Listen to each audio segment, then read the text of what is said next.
നമസ്കാരം. ഇപ്പോൾ എല്ലാവരും പറഞ്ഞുകൊണ്ടിരിക്കുന്നത് ഹേമ കമ്മിറ്റി റിപ്പോർട്ടിനെ കുറിച്ച് തന്നെയാണ്. ഈ ഹേമ കമ്മിറ്റി റിപ്പോർട്ട് പുറത്തു വന്നതോടെ പലയിടത്ത് നിന്ന് പലർക്കെതിരെ ആരോപണങ്ങൾ ഉണ്ടായിരിക്കുകയാണ്. ഇപ്പോൾ തന്നെ ഏറ്റവും ഒടുവിൽ വന്നിരിക്കുന്നതെന്ന് തോന്നുന്നു, ഏറ്റവും ചൂടുപിടിച്ച ഒരു വിവാദമായിരിക്കുന്നത്, ഇതിനോടനുബന്ധിച്ച് ചൂടുപിടിച്ച വിവാദമായിരിക്കുന്നത് ചലച്ചിത്ര അക്കാദമി ചെയർമാൻ ആയിട്ടുള്ള തിരക്കഥാകൃത്തും സംവിധായകനും നടനുമൊക്കെ ആയിട്ടുള്ള രഞ്ജിത്തിന് എതിരെയാണ്. രഞ്ജിത്തും ഇടതുപക്ഷ സഹയാത്രികൻ, ആരോപണം ഉന്നയിച്ച ബംഗാളി നടി ശ്രീലേഖ മിത്രയും ഇടതുപക്ഷ സഹയാത്രിക. പക്ഷേ നടപടികൾ ഉണ്ടാകാൻ വൈകി. ഇപ്പോൾ പുറത്തു വരുന്നു, രഞ്ജിത്ത് രാജ്യസന്നദ്ധത അറിയിച്ചിരിക്കുന്നു. എന്തായാലും ആ വിഷയം അവിടെ നിൽക്കട്ടെ. പറഞ്ഞു വരുന്നത് മറ്റൊരു വിഷയത്തെക്കുറിച്ചാണ്. ഈ രഞ്ജിത്തിനെതിരെ ഇപ്പോൾ ഈ ആരോപണം ഉന്നയിക്കാൻ ഈ നടിക്ക് ചവിട്ടുപടിയായത്, ഒരു വഴിയായി മാറിയത് WCCയുടെ ഇടപെടലുകളാണ്. WCC ഉണ്ടായതിനെ തുടർന്നാണല്ലോ ഈ കമ്മിറ്റി റിപ്പോർട്ട് നിലവിൽ വരാനുള്ള സാഹചര്യമൊക്കെ ഉണ്ടായത്. നടി ആക്രമിക്കപ്പെടുന്നു, തുടർന്ന് പ്രതിഷേധം ഉണ്ടാകുന്നു. പിന്നീടാണ് സിനിമാ മേഖലയിലെ ഇത്തരം പ്രശ്നങ്ങളെ കുറിച്ച് പഠിക്കാൻ ഒരു കമ്മിറ്റി തന്നെ രൂപീകരിക്കുന്നത് സർക്കാർ. എന്ത് തന്നെയായാലും 5 വർഷം സർക്കാർ, 4 വർഷത്തോളം സർക്കാർ ഇതിൻ്റെ മേൽ അടയിരുന്നതിനൊക്കെ കൃത്യമായ ലക്ഷ്യങ്ങൾ ഉണ്ടായിരുന്നു. പിന്നീട് നിക്കക്കളിയില്ലാതെ വരുമ്പോഴാണ് ഈ റിപ്പോർട്ട് പുറത്തുവിടുന്നത് തന്നെ. അതും ഒരു പെണ്ണിനെ പിച്ചു ചീന്തുന്നത് പോലെ തന്നെ. അവൾ കൊടുത്ത മൊഴികൾ മുഴുവൻ, പകുതിയിലേറെ കാര്യങ്ങളും പിച്ചു ചീന്തി മാറ്റപ്പെട്ടതിന് ശേഷമാണ് ഈ റിപ്പോർട്ട് പുറത്തു വരുന്നത്. ഈ റിപ്പോർട്ട് പുറത്തു വന്നതിനെ തുടർന്നാണ് ശ്രീലേഖ മിത്ര രഞ്ജിത്തിനെതിരെ ആരോപണം ഉന്നയിക്കുന്നത്. ആ WCC ഉണ്ടാകുന്ന അതിലെ പ്രധാനപ്പെട്ട മറ്റൊരു അംഗമായിട്ടുള്ള രേവതിയെ നമുക്കറിയാം. നടിയും സംവിധായകയും ഒക്കെയാണ് അവരും. പല മേഖലകളിൽ തൻ്റെ നിലപാടുകൾ വ്യക്തമായി പറഞ്ഞിട്ടുള്ള ഒരു സ്ത്രീപക്ഷ നിലപാടുള്ള ഒരു വ്യക്തി കൂടിയാണ് രേവതി എന്ന് പറയുന്നത്. രേവതിക്കും രഞ്ജിത്തിനും തമ്മിൽ എന്താണ് ബന്ധം? അതാണ് ഇപ്പോൾ പറയുന്നത്. അതായത് ദേവാസുരം എന്ന സിനിമ നമുക്ക് എല്ലാവർക്കും ഓർമ്മയുണ്ട്. എല്ലാവരും ഇന്നും മനസ്സിലേറെ ഇഷ്ടപ്പെടുന്ന ഒരു സിനിമയാണ് നീലകണ്ഠനും ഭാനുമതിയും. ആ കഥാപാത്രങ്ങൾ ഇന്നും ഇപ്പോൾ വരുന്ന തലമുറ കണ്ടാലും അവരുടെ മനസ്സിൽ നിന്ന് പോലും പോകാത്ത കഥാപാത്രങ്ങൾ തന്നെയാണ്.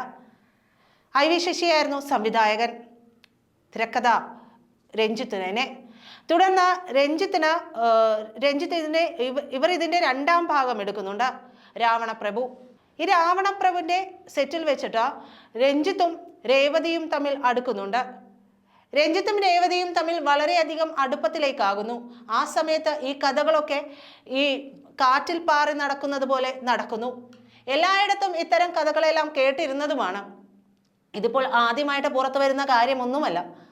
ഈ കഥകളൊക്കെ, രഞ്ജിത്തും രേവതിയും തമ്മിലുള്ള അടുപ്പമൊക്കെ പലരും പറഞ്ഞു കേട്ടിട്ടുള്ളതാണ്. പക്ഷെ അതൊക്കെ അന്ന് ആരോപണങ്ങൾ മാത്രമായി മാറുന്നു. ഒരുപാട് നിഗൂഢതകൾ ഇതിലുണ്ട്. എന്തായാലും ആ നിഗൂഢതകളിലേക്ക് നമ്മൾ ഒരുപാട് പോകുന്നില്ല. പറഞ്ഞു വരുന്നത്, ഈ രേവതിയും രഞ്ജിത്തും തമ്മിൽ മാനസികമായ വലിയൊരു അടുപ്പമുണ്ടാകുന്നു. ഇരുവരും ഒരുമിച്ച് യാത്ര ചെയ്യുന്നു. ജീവിതത്തിൽ കുറേ നാളുകൾ അടുപ്പിച്ച് ഫോൺ വിളിയും, അതായത് പ്രണയം സംഭവിക്കുകയാണ് ഇവർക്കിടയിൽ. ഈ പ്രണയത്തിനിടയിൽ ഇരുവരും മേളിക്കുകയും ചെയ്യുന്നു. അത് ഒരു സ്വാഭാവികമായ രീതിയിൽ, ഈ വരുന്ന ഇതൊക്കെ വെച്ച് നോക്കിക്കഴിഞ്ഞാൽ ഇതൊക്കെ ഒരു സ്വാഭാവികമായ രീതിയിലുള്ളതാണ്. എന്തായാലും മോഹൻലാലുമായിട്ട് ഒരുപാട് അടുപ്പമുണ്ടായിരുന്ന രേവതി പിന്നീട് രഞ്ജിത്തുമായി അടുക്കുകയും, രഞ്ജിത്തിന് നിരന്തരം ഫോൺ വിളികളും, അവർ പരസ്പരം അങ്ങോട്ടും ഇങ്ങോട്ടുമൊക്കെ ഒരു തൂണ് പോലെ നിൽക്കുന്ന സാഹചര്യത്തിലേക്കൊക്കെ മാറുന്നുണ്ട്. രഞ്ജിത്തിന്റെ ഭാര്യ ഒരു ഘട്ടത്തിൽ ഈ വിവരങ്ങൾ അറിയുന്നുണ്ട്. അവർക്ക് മാനസിക നില തന്നെ തെറ്റിയ അവസ്ഥയിലേക്ക് ആ സ്ത്രീ പോവുകയും ഒക്കെ ചെയ്യുന്നു. പിന്നീട് നമ്മൾ അറിയുന്നത് ഇരുവരും തമ്മിലുള്ള ഒരു അകൽച്ചയാണ്. എന്തുകൊണ്ടോ പിന്നീട് ഇവർ തമ്മിലുള്ള ഈ ബന്ധത്തെക്കുറിച്ച് വളരെയധികം നിശബ്ദത ഉണ്ടായി സംസാരത്തിൽ. അതായത് ഈ പറയുന്ന പോലെ ഗോസിപ്പ് കോളങ്ങളിലായാലും ഇരുവരും തമ്മിലുള്ള കാര്യങ്ങളിലൊക്കെ ഒരുപാട് നിശബ്ദത വന്ന ഒരു സമയമുണ്ട്. പിന്നീട് ഗോസിപ്പ് കോളങ്ങൾ നിറയുന്നത് രേവതി ഗർഭിണിയാണ് എന്നുള്ള വിവരത്തെ തുടർന്നാണ്.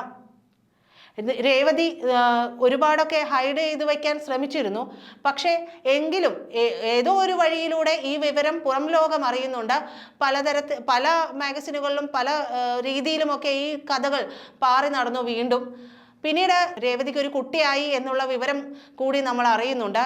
ഇതിനിടയിൽ സംഭവിച്ചത് എന്താണെന്ന് വെച്ചാൽ ഇരുവർക്കും ഇടയിലുള്ള ബന്ധത്തിനിടയിൽ രേവതി ഗർഭിണിയാവുകയാണ്.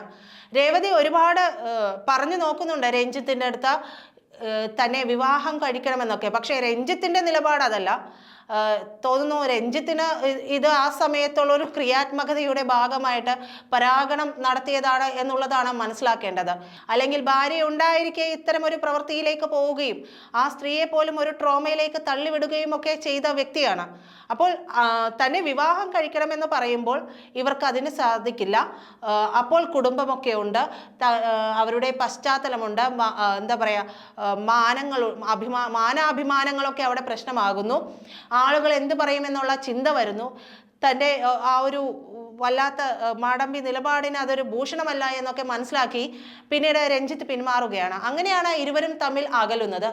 പിന്നീട് അറിയുന്നത് രേവതിക്ക് ഒരു കുഞ്ഞുണ്ടായി എന്നുള്ളതാണ്. അപ്പോൾ രേവതി കൃത്യമായിട്ടും പറയുന്നുണ്ട്, ഇത് താൻ ഒരു ഡോണറിൽ നിന്ന് സ്വീകരിച്ചു, ഇത് എൻ്റെ ബ്ലഡ് തന്നെയാണ്, അതിൻ്റെ കൂടുതൽ വിവരങ്ങളിലേക്ക് നിങ്ങൾ പോകേണ്ട ആവശ്യമില്ല, അത് എൻ്റെ സ്വകാര്യതയാണ്, അതുകൊണ്ട് നിങ്ങൾ അതിലേക്ക് കൂടുതൽ പോകണ്ട, ഇവൾ എൻ്റെ രക്തം തന്നെയാണ്, മറ്റൊന്നുമല്ല, ഇവൾ എൻ്റെ രക്തം തന്നെയാണെന്ന് അടിവരയിട്ട് രേവതി പറഞ്ഞ സ്റ്റേറ്റ്മെൻറ്റുകളുണ്ട്.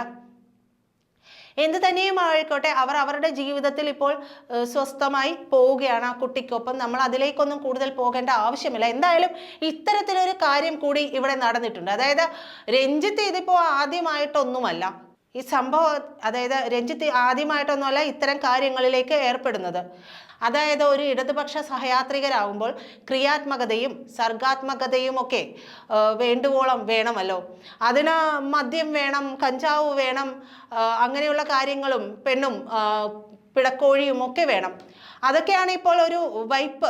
അതായത് ഇടതുപക്ഷ സഹയാത്രികരും ബുദ്ധിജീവികൾ, എന്താ പറയുക, ജൈവ ബുദ്ധിജീവികൾ അത്തരത്തിലുള്ള ഒരു ഭൂഷണമൊക്കെ തലയിൽ കെട്ടി ചുമന്നുകൊണ്ട് നടക്കണമെന്നുണ്ടെങ്കിൽ ഇത്തരം കാര്യങ്ങളൊക്കെ ആവശ്യമാണ്. അപ്പോൾ രഞ്ജിത്തിന് ആ സമയത്തുള്ള ഒരു സർഗാത്മകതയും പരാഗണവും ഒക്കെ ആയിരിക്കാം ഈ സംഭവിച്ചിട്ടുണ്ടാവുക എന്നാണ് കരുതേണ്ടത്. എന്ത് തന്നെയായാലും രേവതിയെ സമ്മതിച്ചേ പറ്റൂ. അവർ കൃത്യമായ സ്ത്രീപക്ഷ നിലപാടുള്ളതുകൊണ്ട് തൻ്റെ ഒരു പുണ്ണാക്കം വേണ്ടടോ, ഞാൻ കുട്ടിയെ വളർത്തുമെന്നുള്ള രീതിയിൽ അവർ അന്തസ്സായി തന്നെ ആ കുട്ടിയെ നോക്കുന്നു, പരിപാലിക്കുന്നു, അവരുടെ ജീവിതം മുന്നോട്ട് കൊണ്ടുപോകുന്നു.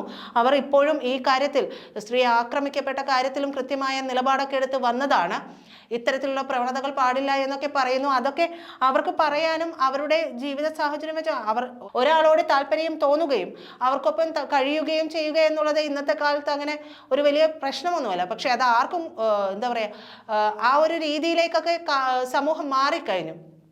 പക്ഷേ ഇതുവഴി മീട്ടു ആരോപിക്കാനും മറ്റുള്ള കാര്യങ്ങൾ ആരോപിക്കാനും ഒന്നും രേവതി വന്നില്ല എന്നുള്ളതാണ് മറ്റൊരു ശ്രദ്ധിക്കേണ്ട വസ്തുത. എന്തായാലും ഈ കുഞ്ഞ് അവളുടെ ജീവിത സാഹചര്യങ്ങളിൽ മികച്ചതായി തന്നെ വളരട്ടെ.